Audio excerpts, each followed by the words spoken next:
ಅಲ್ಲಿ ಹಿಂದೂಗಳ ಮೇಲೆ ಎಷ್ಟು ಜನ ಇದ್ದಾರೆ ಹಿಂದೂಗಳು? 2.5 ಕೋಟಿ 8% ಪಾಪ್ಯುಲೇಷನ್ನು. ಅವರ ಬಿಸ್ನೆಸ್ಸು, ಅವ್ರ ಮೇಲೆ ದೌರ್ಜನ್ಯ. ಆಮೇಲೆ ಇದನ್ನು ನಮ್ಮ ಟೆಂಪಲ್ಸ್ ಮೇಲೆ ಚಂಪಲ್ಸ್ ಹೊಡೆದಾಕೋದು. ಎಂತೆಂಥ ಟೆಂಪಲ್ಸ್ ಹೊಡೆದಿದ್ದಾರೆ? 152 ಟೆಂಪಲ್ಸ್ ಹೊಡೆದಿದ್ದಾರೆ. ಅದರಲ್ಲಿ ಢಾಕಾನಲ್ಲಿ 2 ಬಹಳ ಹಳೆಯ ಪುರಾತನ ಟೆಂಪಲ್, ಶಿವ ಟೆಂಪಲ್ಲು ತೊಟಾರಿ ಬಜಾರಲ್ಲಿ ಹೊಡೆದಾಕಿದ್ದಾರೆ. ಆಮೇಲೆ ದ್ವಾರಕೇಶ್ವರ ಟೆಂಪಲ್ ಹೊಡೆದಾಕಿದ್ದಾರೆ. ಆಮೇಲೆ ಅಲ್ಲಿರೋ ಅರ್ಚಕರನ್ನು ಸಾಯಿಸಿದ್ದಾರೆ. ಒಂದೊಂದು ಹೇಳ್ತಾ ಹೋದ್ರೆ ಬಹಳ ದೊಡ್ಡ ಲಿಸ್ಟ್. ಈ ದ್ವೇಷ ಯಾಕೆ ಅನ್ನೋದ್ರ ಬಗ್ಗೆನೂ ನನಗೆ ಡೀಟೇಲ್ಸ್ ಬೇಕು ಸರ್. ಅದಕ್ಕಿಂತ ಮುಂಚೆ ಸುದರ್ಶನ್ ಸರ್, ದುರಂತ ನೋಡಿ, ನಮ್ಮದೇ ದೇಶದ ರಾಜಕಾರಣಿಗಳ ಬಾಯಲ್ಲಿ ಬರ್ತಾ ಇರೋ ಕೆಲವೊಂದಷ್ಟು ಹೇಳಿಕೆಗಳು, ಇದನ್ನು ನಾವು ಯಾವ ರೀತಿ ಗಮನಿಸಬೇಕೋ ಗೊತ್ತಿಲ್ಲ. ಲಿಂಚಿಂಗು ಹಾಗೆ ಅಲ್ಪಸಂಖ್ಯಾತರ ಮೇಲೆ ಹಲ್ಲೆಗಳು ಭಾರತದಲ್ಲಾಗಿಲ್ವಾ? ಇಲ್ಲಿ ಗೋಹತ್ಯೆ ನಿಷೇಧ ಹೆಸರಲ್ಲಿ ಲಿಂಚಿಂಗ್ ಆಗುತ್ತೆ, ಗೋಹತ್ಯೆ ನಿಷೇಧ ಹೆಸರಲ್ಲಿ ಅಲ್ಪಸಂಖ್ಯಾತರ ಮೇಲೆ ಹಲ್ಲೆ ಆಗುತ್ತೆ. ಬಾಂಗ್ಲಾದೇಶದಲ್ಲೂ ಆಗ್ತಿರೋದೇ. ನೀವು ಹೈಪ್ ಮಾಡಬೇಡಿ ಅಂತ ಹೇಳಿ ಮಾಧ್ಯಮಗಳಿಗೆ ಬಿಟ್ಟಿ ಬೋಧನೆ ಕೊಡ್ತಾರೆ ರಾಜಕಾರಣಿಗಳು sir. For god sake, they are people representative. ಇದು ಹಾಗಾದ್ರೆ ಬಾಂಗ್ಲಾದೇಶದಲ್ಲಿ ನಡೀತಾ ಇರುವ ಮಾಬ್ ಲಿಂಚಿಂಗು, ಬಾಂಗ್ಲಾದೇಶದಲ್ಲಿ ನಡೀತಾ ಇರುವ ಮೈನಾರಿಟಿಗಳ ಮೇಲೆ ಅಟ್ಯಾಕು, ಹಾಗೆ ಭಾರತದಲ್ಲಿ ನಡೆದ ಕೆಲ ಘಟನೆಗಳು, ಆರ್ ದೇ ಸೇಮ್? ಈಗ ನೋಡಿ, ಮೀಡಿಯಾದಲ್ಲಿ ಏನು ಹೈಪ್ ಅಂತ ಹೇಳ್ತಿರಲ್ಲ, ಹೈಪ್ ಇದೆಯೋ ಇಲ್ವೋ ಗೊತ್ತಿಲ್ಲ. ಆದರೆ ಎಲ್ಲ ಬಾಂಗ್ಲಾದೇಶಿಗಳು ಇದನ್ನು ಮಾಡ್ತಿದ್ದಾರಾ? ಅದು ತಪ್ಪು. ಯಾರು ಮಾಡ್ತಿದ್ದಾರೆ ಅದನ್ನು ಸ್ವಲ್ಪ ಫೋಕಸ್ ಮಾಡೋಣ. ಇನ್ನು 1971 ಈ ಮಧ್ಯಾಹ್ನ ಇದು ಆದಮೇಲೆ ನನ್ನ ಎಕ್ಸ್ಪೀರಿಯನ್ಸ್, ನನಗೆ ಬಾಂಗ್ಲಾದೇಶದಲ್ಲಿ ಏನು ಎಕ್ಸ್ಪೀರಿಯನ್ಸ್ ಆಯಿತು ಅಂತ ಅದನ್ನು ಹೇಳ್ತೀನಿ. 1971 ಯಾವಾಗ ಬಾಂಗ್ಲಾದೇಶದ ವಿಮೋಚನೆ ಆಯಿತು, ಆವಾಗ ಪಂಜಾಬಿ ಕಲ್ಚರ್ ಹೊರಟೋಯ್ತು, ಬೆಂಗಾಳಿ ಸಂಸ್ಕೃತಿ ಉಳ್ಕೊಳ್ತು, ಉರ್ದು ಹೊರಟೋಯ್ತು, ಬೆಂಗಾಳಿ ಭಾಷೆ ಉಳ್ಕೊಳ್ತು. ಒಂದು ಹೊಕ್ಕಳು ಬಳ್ಳಿಯಾಗಿ ಉಳ್ಕೊಂಡಿದ್ದು ಜಮಾಯಿತೆ ಇಸ್ಲಾಂ. ಓಕೆ, ಅದು it is not A entire population of Bangladesh, it is A very small portion of Bangladesh. ಈಗ ನೋಡಿ, ಇಸ್ಲಾಮಿನಲ್ಲಿ ಬ್ರಾಡ್ಲಿ 2 ಪಂಗಡ ಇದ್ದಾವೆ, ಸುನ್ನಿ ಆ್ಯಂಡ್ ಶಿಯಾ ಅಂತೇಳಿ. ಸುನ್ನಿನಲ್ಲಿ ಮತ್ತೆರಡು ಪಂಗಡ ಇದ್ದಾವೆ, ದಿಯೋಬಂದಿ ಆ್ಯಂಡ್ ಬರೇಲ್ವಿ ಅಂತ. ಇವೆರಡೂ ಉಟ್ಕೊಂಡಿದ್ದು ನಮ್ಮ ಉತ್ತರ ಪ್ರದೇಶದಲ್ಲೇ. ದಿಯೋಬಂದಿ ಹರಡ್ಕೊಂಡ್ಬಿಡ್ತು ಅಫ್ಘಾನಿಸ್ತಾನದವರೆಗೂ. ಅಫ್ಘಾನಿಸ್ತಾನ್, ಖೈಬರ್ ಕಣಿವೆ, ಪಾಕಿಸ್ತಾನ್. ಅದು ನಿಧಾನವಾಗಿ ಬಾಂಗ್ಲಾದೇಶ ಉಟ್ಕೊಂಡಾಗ ಅಲ್ಲಿ ಉಳ್ಕೊಂಡೇ ಬಿಡ್ತು. ಇನ್ನೆಲ್ಲ ಪಾಕಿಸ್ತಾನದ ಯಾವ ಒಂದು ಕಲ್ಚರು ಇಲ್ಲ, ಭಾಷೆ ಇಲ್ಲ, ಇದೊಂದು ಉಳ್ಕೊಂಡ್ಬಿಡ್ತು. ಬಟ್ ಇದು ಉಳ್ಕೊಂಡಿದ್ದು ಒಳಗಡೆ, ಹುತ್ತದ ಒಳಗಡೆ ಮುಸುಗುಟ್ತಾ ಇತ್ತು.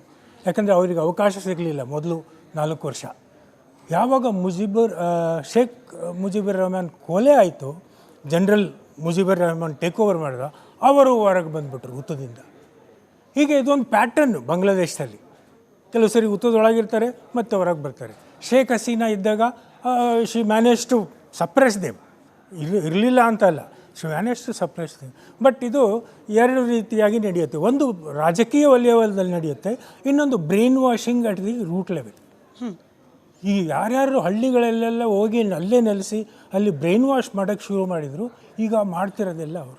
ಆಮೇಲೆ ವಿದ್ಯಾರ್ಥಿಗಳಿಗೆ, ಯೂನಿವರ್ಸಿಟಿಗಳಿಗೆ ಇವರು ಇನ್ಫ್ಲೂಯೆನ್ಸ್ ಆಗಿ ಹೋದರು. ಸೊ ನನ್ನ ಪ್ರಕಾರ ಭಾರತದಲ್ಲಿ ಏನೇನೆಲ್ಲ ಹೇಳಿಕೆ ಕೊಡ್ತಾರೆ, ಇಟ್ ಈಸ್ ಇರಿಲೆವೆಂಟ್. ಯಾರೋ ಒಬ್ಬರು ಮೊನ್ನೆ ಹೇಳ್ತಾ ಇದ್ರು, you cannot call it genocide, ಯಾಕಂದರೆ ಇಬ್ಬರೇ ಸತ್ತಿರೋದು. ಜಿನೋಸೈಡ್ ಅನ್ನೋಕ್ಕೆ ಎಷ್ಟು ಜನ ಸಾಯಿಸಬೇಕು? It is a cultural hatred by few people. So we should dissociate the others. ಯಾಕಂದರೆ ಇದನ್ನು ಹೀಗೆ ಮುಂದುವರಿಸ್ಕೊಳ್ತಾ ಹೋದರೆ it's a vicious circle. It will continue to explode or implode. So ಅದು ನಾವು ನಮ್ಮ ಭಾರತೀಯರು ರಾಜಕೀಯ ಧುರೀಣರೋ ಅಥವಾ ಮಾಧ್ಯಮದಲ್ಲಿ ಈ ಡಿಬೇಟ್ ಮಾಡೋಕ್ಕೆ ಮೊದಲೆಲ್ಲ ಬಂದಿರ್ತಾರೆ, ಏನೇನು ಹೇಳ್ತಾರೆ, it may not be relevant. That is why India is taking it a very cautious approach to this. ಅಲ್ಲಿ ಹಿಂದೂಗಳ ಮೇಲೆ ಎಷ್ಟು ಜನ ಇದ್ದಾರೆ ಹಿಂದೂಗಳು? 2.5 ಕೋಟಿ 8% ಪಾಪ್ಯುಲೇಷನ್ನು. ಅವರ ಬಿಸ್ನೆಸ್ಸು, ಅವ್ರ ಮೇಲೆ ದೌರ್ಜನ್ಯ. ಆಮೇಲೆ ಇದನ್ನು ನಮ್ಮ ಟೆಂಪಲ್ಸ್ ಮೇಲೆ ಚಂಪಲ್ಸ್ ಹೊಡೆದಾಕೋದು. ಎಂತೆಂಥ ಟೆಂಪಲ್ಸ್ ಹೊಡೆದಿದ್ದಾರೆ? 152 ಟೆಂಪಲ್ಸ್ ಹೊಡೆದಿದ್ದಾರೆ. ಅದರಲ್ಲಿ ಢಾಕಾನಲ್ಲಿ 2 ಬಹಳ ಹಳೆಯ ಪುರಾತನ ಟೆಂಪಲ್, ಶಿವ ಟೆಂಪಲ್ಲು ತೊಟಾರಿ ಬಜಾರಲ್ಲಿ ಹೊಡೆದಾಕಿದ್ದಾರೆ. ಆಮೇಲೆ ದ್ವಾರಕೇಶ್ವರ ಟೆಂಪಲ್ ಹೊಡೆದಾಕಿದ್ದಾರೆ. ಆಮೇಲೆ ಅಲ್ಲಿರೋ ಅರ್ಚಕರನ್ನು ಸಾಯಿಸಿದ್ದಾರೆ. ಒಂದೊಂದು ಹೇಳ್ತಾ ಹೋದ್ರೆ ಬಹಳ ದೊಡ್ಡ ಲಿಸ್ಟ್ ಇದೆ. ನಿಜ. ಈ ದ್ವೇಷ ಯಾಕೆ ಅನ್ನೋದ್ರ ಬಗ್ಗೆನೂ ನನಗೆ ಡೀಟೇಲ್ಸ್ ಬೇಕು ಸರ್. ಅದಕ್ಕಿಂತ ಮುಂಚೆ ಸುದರ್ಶನ್ ಸರ್, ದುರಂತ ನೋಡಿ ನಮ್ಮದೇ ದೇಶದ ರಾಜಕಾರಣಿಗಳ ಬಾಯಲ್ಲಿ ಬರ್ತಾ ಇರೋ ಕೆಲವೊಂದಷ್ಟು ಹೇಳಿಕೆಗಳು, ಇದನ್ನ ನಾವು ಯಾವ ರೀತಿ ಗಮನಿಸಬೇಕೋ ಗೊತ್ತಿಲ್ಲ. ಲಿಂಚಿಂಗು ಹಾಗೆ ಅಲ್ಪಸಂಖ್ಯಾತರ ಮೇಲೆ ಹಲ್ಲೆಗಳು ಭಾರತದಲ್ಲಾಗಿಲ್ವಾ? ಇಲ್ಲಿ ಗೋಹತ್ಯೆ ನಿಷೇಧ ಹೆಸರಲ್ಲಿ ಲಿಂಚಿಂಗ್ ಆಗುತ್ತೆ, ಗೋಹತ್ಯೆ ನಿಷೇಧ ಹೆಸರಲ್ಲಿ ಅಲ್ಪಸಂಖ್ಯಾತರ ಮೇಲೆ ಹಲ್ಲೆ ಆಗುತ್ತೆ. ಬಾಂಗ್ಲಾದೇಶದಲ್ಲೂ ಆಗ್ತಿರೋದೇ. ನೀವು ಹೈಪ್ ಮಾಡಬೇಡಿ ಅಂತ ಹೇಳಿ ಮಾಧ್ಯಮಗಳಿಗೆ ಬಿಟ್ಟಿ ಬೋಧನೆ ಕೊಡ್ತಾರೆ ರಾಜಕಾರಣಿಗಳು sir. For god sake, they are people representative. ಇದು ಹಾಗಾದ್ರೆ ಬಾಂಗ್ಲಾದೇಶದಲ್ಲಿ ನಡೀತಾ ಇರುವ ಮಾಬ್ ಲಿಂಚಿಂಗು, ಬಾಂಗ್ಲಾದೇಶದಲ್ಲಿ ನಡೀತಾ ಇರುವ ಮೈನಾರಿಟಿಗಳ ಮೇಲೆ ಅಟ್ಯಾಕು, ಹಾಗೆ ಭಾರತದಲ್ಲಿ ನಡೆದ ಕೆಲ ಘಟನೆಗಳು, ಆರ್ ದೇ ಸೇಮ್? ಈಗ ನೋಡಿ, ಮೀಡಿಯಾದಲ್ಲಿ ಏನು ಹೈಪ್ ಅಂತ ಹೇಳ್ತಿರಲ್ಲ, ಹೈಪ್ ಇದೆಯೋ ಇಲ್ವೋ ಗೊತ್ತಿಲ್ಲ. ಆದರೆ ಎಲ್ಲ ಬಾಂಗ್ಲಾದೇಶಿಗಳು ಇದನ್ನು ಮಾಡ್ತಿದ್ದಾರಾ? ಅದು ತಪ್ಪು. ಯಾರು ಮಾಡ್ತಿದ್ದಾರೆ ಅದನ್ನು ಸ್ವಲ್ಪ ಫೋಕಸ್ ಮಾಡೋಣ. ಇನ್ನು 1971 ಈ ಮಧ್ಯಾಹ್ನ ಇದು ಆದಮೇಲೆ ನನ್ನ ಎಕ್ಸ್ಪೀರಿಯನ್ಸ್, ನನಗೆ ಬಾಂಗ್ಲಾದೇಶದಲ್ಲಿ ಏನು ಎಕ್ಸ್ಪೀರಿಯನ್ಸ್ ಆಯಿತು ಅಂತ ಅದನ್ನು ಹೇಳ್ತೀನಿ. 1971 ಯಾವಾಗ ಬಾಂಗ್ಲಾದೇಶದ ವಿಮೋಚನೆ ಆಯಿತು, ಆವಾಗ ಪಂಜಾಬಿ ಕಲ್ಚರ್ ಹೊರಟೋಯ್ತು, ಬೆಂಗಾಳಿ ಸಂಸ್ಕೃತಿ ಉಳ್ಕೊಳ್ತು, ಉರ್ದು ಹೊರಟೋಯ್ತು, ಬೆಂಗಾಳಿ ಭಾಷೆ ಉಳ್ಕೊಳ್ತು. ಒಂದು ಹೊಕ್ಕಳು ಬಳ್ಳಿಯಾಗಿ ಉಳ್ಕೊಂಡಿದ್ದು ಜಮಾಯಿತೆ ಇಸ್ಲಾಂ. ಓಕೆ, ಅದು it is not A entire population of Bangladesh, it is A very small portion of Bangladesh. ಈಗ ನೋಡಿ, ಇಸ್ಲಾಮಿನಲ್ಲಿ ಬ್ರಾಡ್ಲಿ 2 ಪಂಗಡ ಇದ್ದಾವೆ, ಸುನ್ನಿ ಆ್ಯಂಡ್ ಶಿಯಾ ಅಂತೇಳಿ. ಸುನ್ನಿನಲ್ಲಿ ಮತ್ತೆರಡು ಪಂಗಡ ಇದ್ದಾವೆ, ದಿಯೋಬಂದಿ ಆ್ಯಂಡ್ ಬರೇಲ್ವಿ ಅಂತ. ಇವೆರಡೂ ಉಟ್ಕೊಂಡಿದ್ದು ನಮ್ಮ ಉತ್ತರ ಪ್ರದೇಶದಲ್ಲೇ. ದಿಯೋಬಂದಿ ಹರಡ್ಕೊಂಡ್ಬಿಡ್ತು ಅಫ್ಘಾನಿಸ್ತಾನದವರೆಗೂ. ಅಫ್ಘಾನಿಸ್ತಾನ್, ಖೈಬರ್ ಕಣಿವೆ, ಪಾಕಿಸ್ತಾನ್. ಅದು ನಿಧಾನವಾಗಿ ಬಾಂಗ್ಲಾದೇಶ ಉಟ್ಕೊಂಡಾಗ ಅಲ್ಲಿ ಉಳ್ಕೊಂಡೇ ಬಿಡ್ತು.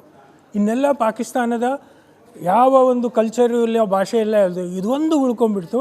ಬಟ್ ಇದು ಉಳ್ಕೊಂಡಿದ್ದು ಒಳಗಡೆ, ಹುತ್ತದ ಒಳಗಡೆ ಮುಸುಗುಟ್ತಾ ಇತ್ತು. ಯಾಕಂದರೆ ಅವರಿಗೆ ಅವಕಾಶ ಸಿಗಲಿಲ್ಲ ಮೊದಲು 4 ವರ್ಷ. ಯಾವಾಗ ಶೇಖ್ ಮುಜಿಬುರ್ ರೆಹಮಾನ್ ಕೊಲೆ ಆಯಿತು, general Mujibur Rahman take over ಮಾಡಿದ, ಅವರು ಹೊರಗೆ ಬಂದುಬಿಟ್ರು ಹುತ್ತದಿಂದ. ಹೀಗೆ ಇದೊಂದು ಪ್ಯಾಟರ್ನ್ ಬಾಂಗ್ಲಾದೇಶದಲ್ಲಿ. ಕೆಲವು ಸರಿ ಹುತ್ತದೊಳಗಿರ್ತಾರೆ, ಮತ್ತೆ ಹೊರಗೆ ಬರ್ತಾರೆ. ಶೇಖ್ ಹಸೀನಾ ಇದ್ದಾಗ she manage to suppress them, ಇರಲಿಲ್ಲ ಅಂತ ಅಲ್ಲ, she manage to suppress them.